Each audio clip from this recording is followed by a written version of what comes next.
باسل جرب جوسي برجر موجود في عبدون. يلا على عبدون. ومين حكى لكم ما جربتوا؟ هالمطعم حرفيا اجمنته. ويلكم باسل.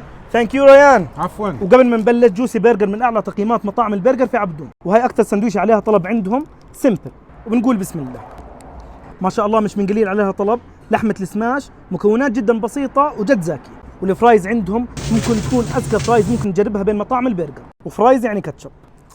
وهاي جوسي برجر فيها خبره 20 سنه.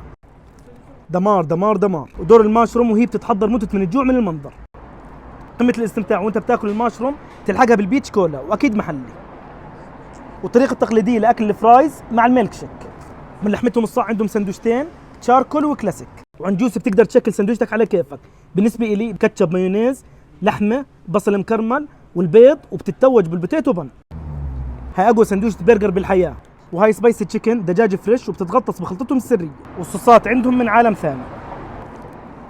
الحمد لله. كيف كان الاكل باسل؟ ما شاء الله ما شاء الله، كرم، حسن ضيافه، اكل زاكي، موجودين على اشيائي.